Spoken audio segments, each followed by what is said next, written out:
akan dapat 3600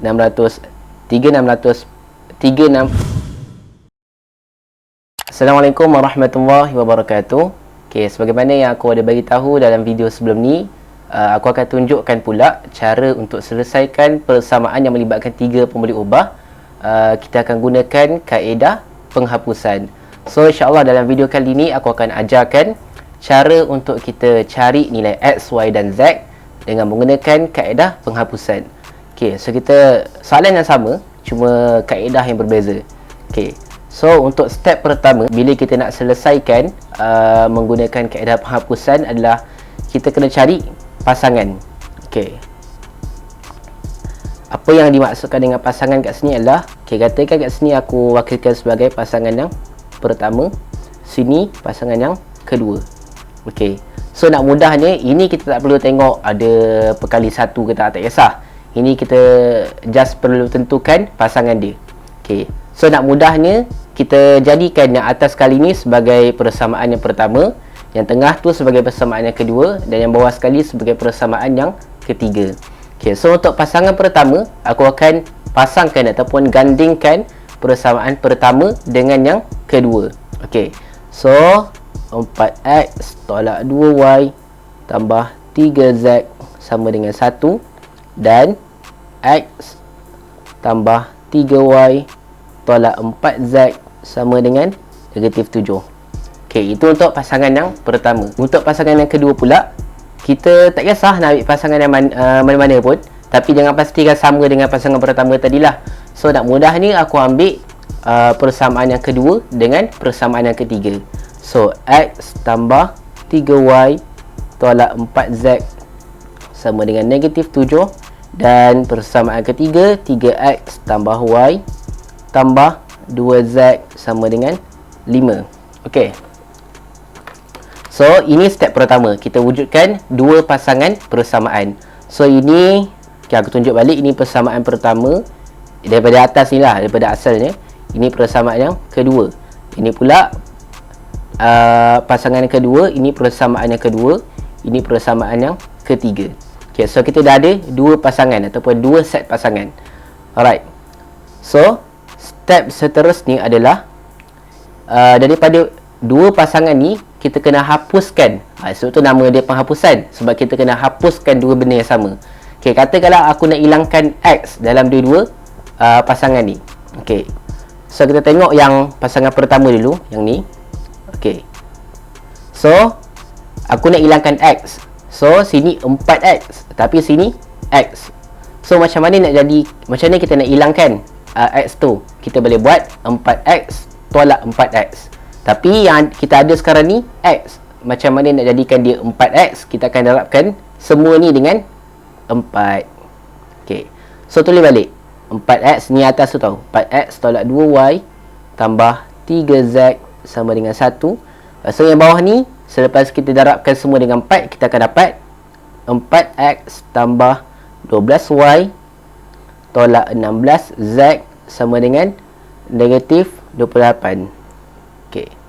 So macam aku cakap tadi, macam mana kita nak hilangkan X, kita akan buat tolak lah, 4X tolak 4X. So hilang, ni hilang, X dah hilang. Lepas tu negatif 2 tolak positif 12. So kita akan dapat negatif 14Y. Okay, Z pula positif 3 tolak negatif 16Z. So kita akan dapat tambah, okay, positif 19Z sama dengan 1 tolak ni balik, lepas tu negatif 28. So akan dapat 29, positif 29.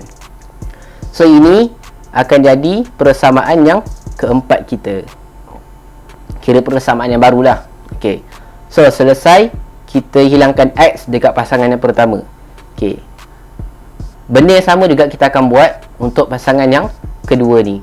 Kalau tadi kita hilangkan X, so dekat pasangan kedua pun kita kena hilangkan X. Katakan aku nak hilangkan Y dekat yang pasangan pertama tadi. So dekat pasangan kedua ni pun aku kena hilangkan Y. Begitu juga dengan Z. Okey, so kalau kita tengok dekat sini, okey, sorry Okey, sini X tapi bawah dia 3x. So macam mana kita nak hilangkan x? So aku boleh buat 3x tolak 3x, tapi yang atas ni x. So macam mana nak jadikan 3x? Kita akan darabkan semua dengan 3. Okay, darabkan semua dengan 3. So atas tu bila kita darabkan dengan 3 akan dapat 3x tambah 9y tolak 12z sama dengan negatif 21. Bawah ni masih kekal lah sebab kita tak darabkan dengan apa-apa nombor kan. So 3x tambah y tambah 2z sama dengan 5. Lepas tu macam aku cakap tadi, nak hilangkan x, kita akan buat 3x tolak 3x. So tolak lah, simbol kat sini akan jadi tolak. So 3x tolak 3x akan dapat kosong lah, hilang dah x tu. So 9y tolak y, 9y tolak positif y. So kita akan dapat 8y. Negatif 12z tolak 2z. Berapa ni? Negatif 14z. Negatif 21 tolak 5. So akan dapat negatif 26. So ini akan jadi persamaan yang kelima kita. Okay, so kita dah ada dua persamaan baru, iaitu persamaan keempat kita, negatif 14y tambah 19z sama dengan 29. Dan persamaan kelima kita yang baru, 8y tolak 14z sama dengan negatif 26. Okey, daripada dua persamaan baru yang kita dah wujudkan ni, kita kena kecilkan lagi. Okey, tak kisahlah sama ada aku nak hilangkan y ni ataupun aku nak hilangkan z ni. Okey, so kalau aku nak hilangkan y dalam kedua-dua persamaan. So aku tunjuk balik macam ni nak hilangkan y. So kena dua nombor yang sama lah. So nak mudahnya, kita tengok kat sini sekejap kita darabkan je dua nombor tu. Contoh kan, okay, ni kan negatif 14, ni 8. So ni kita akan darabkan dengan 8. Ini pula kita akan darabkan dengan negatif 14. So terbalikkan je nombor tu. So negatif 14 darab 8 akan dapat negatif 112y tambah 19 darab 9z darab 8 akan dapat 152z. 29 darab 8 akan dapat 232. So ini untuk yang persamaan keempat tu kan. So yang bawah ni pun kita kena buat benda yang sama, tapi kita darabkan dengan negatif 14. So 8 darab negatif 14, 8y darab negatif 14 akan dapat nombor yang sama lah, negatif 112y.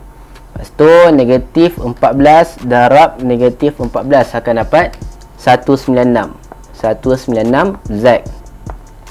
Negatif 26 darab negatif 14 kita akan dapat 364.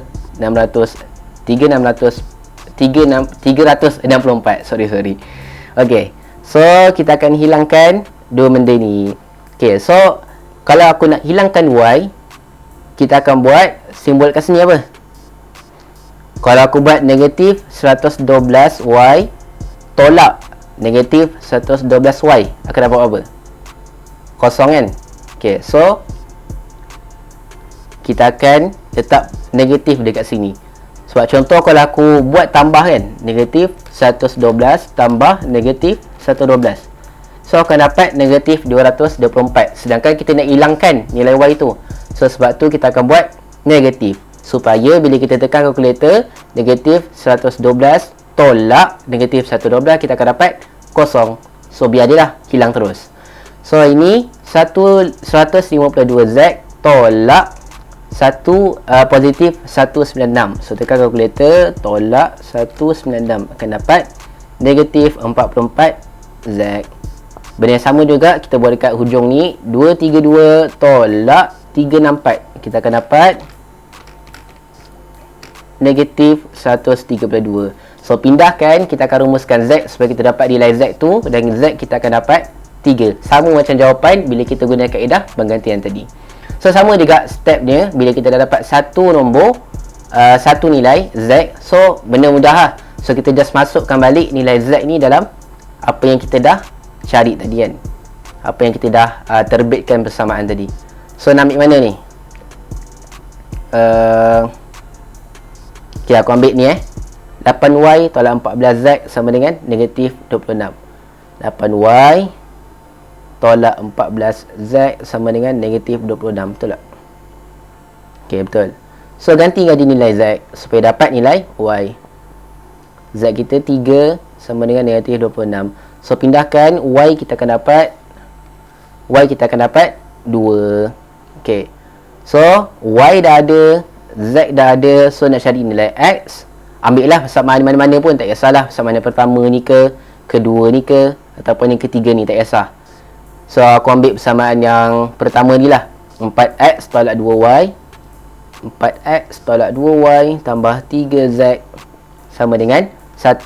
So, yang kita nak cari nilai X tolak 2, Y kita 2 tambah 3, Z kita 3 sama dengan 1. So, X kita akan dapat negatif 1. Okey. So, jawapan sama je macam kita guna kaedah penggantian. So, terpulanglah kepada korang mana yang korang lebih selesa, sama ada kaedah penggantian ataupun kaedah penghapusan. Kalau aku lebih suka kaedah penggantian sebab aku memang dah terbiasa guna kaedah penggantian ni. So, aku lagi suka lah kalau buat penggantian. So, itu sahaja aku dapat kongsikan untuk hari ini. Sekian, terima kasih. Assalamualaikum warahmatullahi wabarakatuh.